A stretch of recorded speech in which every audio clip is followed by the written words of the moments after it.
नमस्कार। जरा सोचिए, विक्टोरियन युग का एक बेहद रईस परिवार, हर सुख सुविधा मौजूद, लेकिन फिर भी एक युवा लड़की इन सबको छोड़कर एक ऐसा रास्ता चुनती है जो उस समय बिल्कुल अकल्पनीय था। आज की इस दिलचस्प चर्चा में हम आधुनिक नर्सिंग की जननी फ्लोरेंस नाइटिंगेल की उसी अद्भुत और विद्रोही कहानी में गोता लगाने वाले हैं, जिसने पूरी दुनिया के हेल्थ केयर सिस्टम को हमेशा के लिए बदल कर रख दिया।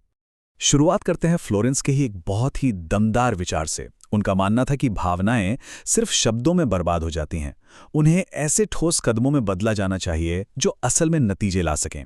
यह विचार बिल्कुल सटीक रूप से दर्शाता है कि कैसे उन्होंने अपने शाही परिवार की उम्मीदों को दरकिनार किया और मानवता की सेवा के लिए एक ईश्वरीय बुलावे को चुना।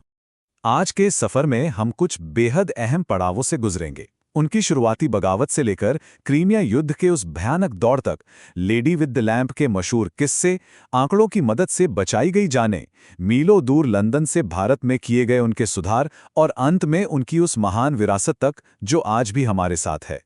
तो चलिए कहानी के पहले हिस्से से शुरू करते हैं। एक ऐसी बगावत जहां ऐशो आराम के ऊपर सेवा को चुना गया। 1820 में इटली के फ्लोरेंस शहर में जन्म लेने वाली इस लड़की का शुरुआती जीवन दृढ़ता की एक कमाल की मिसाल है। सोचिए, महज 9 साल की उम्र में ही बीमारियों की एक डायरी रखना। 1839 में उन्होंने शादी करने से साफ इनकार कर दिया, जो उस दौर में बहुत बड़ी बात थी। सिर्फ दूसरों की देखभाल करना सीखने के लिए उन्होंने 10 साल से ज्यादा समय तक अपने ही परिवार के सख्त विरोध का सामना किया और आखिरकार 1851 में जर्मनी जाकर नर्सिंग की ट्रेनिंग ली। अब यह जानना बहुत दिलचस्प है कि उस दौर में नर्सों को लेकर समाज की सोच आखिर थी क्या। फ्लोरेंस के आने से पहले नर्सों को अशिक्षित और निचले तबके का मजदूर माना जाता था, जो बिना किसी मेडिकल ट्रेनिंग के बस गंदे काम करती थीं। लेकिन उनके प्रयासों के बाद यह एक बेहद सम्मानित, शिक्षित और पेशेवर मेडिकल फील्ड बन गया। यह एक ऐसा बहुत बड़ा सांस्कृतिक बदलाव था जिसे फ्लोरेंस ने अपने दम पर सच कर दिखाया। 1850 के दशक में चलते हैं। हमारा दूसरा हिस्सा, क्रीमिया युद्ध का वो भयानक सपना जहां हालात रोंगटे खड़े कर देने वाले थे। जब फ्लोरेंस और उनकी टीम स्कूटरी अस्पताल पहुंची तो जो उन्होंने देखा वो किसी बुरे सपने से कम नहीं था। अस्पताल सीधे एक मलकुंड या सेसपूल के ऊपर बना था। पीने का पानी पूरी तरह दूषित था।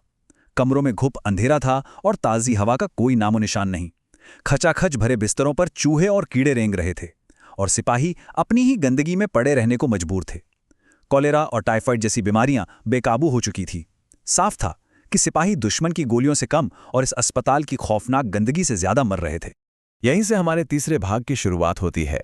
उस घुप अंधेरे में रोशनी और साफ सफाई की किरण कैसे आई, आइए देखते हैं। फ्लोरेंस चुप बैठने वालों में से नहीं थी। उन्होंने तुरंत एक्शन लिया। सबसे पहले पूरे अस्पताल को ऊपर से नीचे तक रगड़ रगड़ कर साफ करवाया। मरीजों को छूने से पहले हाथ धोना अनिवार्य कर दिया, जो उस समय एक बिल्कुल नई और क्रांतिकारी बात थी। इसके अलावा मरीजों की खास डाइट के लिए एक अलग किचन भी बनवाया। और हाँ, रात के उस भयानक अंधेरे में अपने हाथ में एक लैंप लेकर घायलों की देखभाल के लिए वार्ड्स में निकलना, यहीं से उन्हें वो अमर नाम मिला, लेडी विद द लैंप। लेकिन रुकिए, फ्लोरेंस सिर्फ एक दयालु नर्स नहीं थीं। चौथे भाग में देखिए कैसे उन्होंने डेटा और स्टैटिस्टिक्स का इस्तेमाल करके लाखों जानें बचाईं। ये आंकड़ा देखिए, 42% से सीधा 2%। साफ सफाई और हाइजीन के अपने सख्त नियमों को लागू करके उन्होंने उस अस्पताल की मृत्यु दर को जादुई तरीके से नीचे ला दिया। ये कोई चमत्कार नहीं था, बल्कि ये विज्ञान, डेटा और सख्त मैनेजमेंट की बहुत बड़ी जीत थी। ब्रिटिश सरकार और जनरल्स को अपनी बात आसानी से समझाने के लिए उन्होंने एक बहुत ही अनोखा विजुअल तरीका इजाद किया, जिसे आज हम कॉक्सकॉम डायग्राम कहते हैं। इस डेटा से बिल्कुल शीशे की तरह साफ हो गया कि 80% मौतें रोकी जा सकने वाली बीमारियों से हो रही थीं, न कि युद्ध के घावों से, जो सिर्फ 15% थे। उन्होंने साबित कर दिया कि असली कातिल तो बीमारी और गंदगी थी। अपनी इन सभी जीतों और अनुभवों को उन्होंने सिर्फ 76 पन्नों की एक किताब नोट्स ऑन नर्सिंग में उतार दिया। ये कोई मामूली किताब नहीं थी, बल्कि ये वेंटिलेशन, व्यक्तिगत स्वच्छता और पेशेंट मैनेजमेंट पर दुनिया की पहली प्रोफेशनल गाइडलाइन थी। ये छोटी सी किताब आगे चलकर पूरी दुनिया के अस्पतालों के लिए एक ब्लूप्रिंट बन गई। चलिए अब इस कहानी के 5वें हिस्से की तरफ मुड़ते हैं। लंदन की एक डेस्क से भारत जैसे विशाल देश में हुए बदलावों की एक बेहद दिलचस्प कहानी। 10 साल के डेटा का गहराई से विश्लेषण करने के बाद फ्लोरेंस ने ब्रिटिश इंडियन आर्मी और स्थानीय अस्पतालों के लिए बड़े पैमाने पर स्वच्छता सुधार लागू करवाने के लिए रॉयल कमीशन पर सफलतापूर्वक दबाव डाला। और सबसे चौंकाने वाली बात पता है क्या है? उन्होंने ये सब लंदन में बैठकर किया, वो भी बिना एक बार भी भारत आए। और इसका असर क्या हुआ? भारत में उनकी डेटा आधारित सिफारिशों के कारण सैनिकों की मृत्यु दर में एक और भारी गिरावट दर्ज की गई।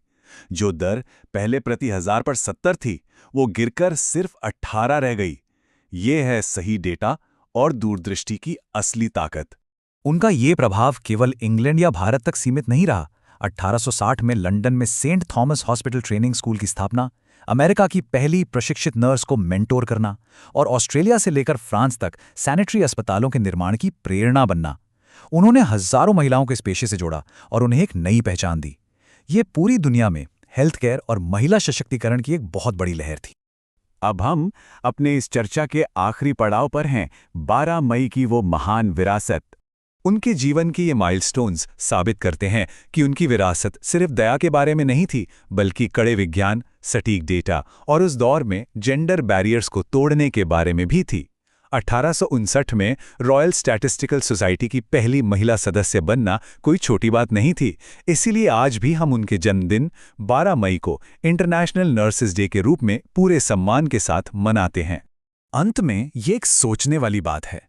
आज हर आधुनिक अस्पताल में जो साफ सफाई के नियम हम देखते हैं, वो फ्लोरेंस की उसी पुरानी बगावत का ही नतीजा है।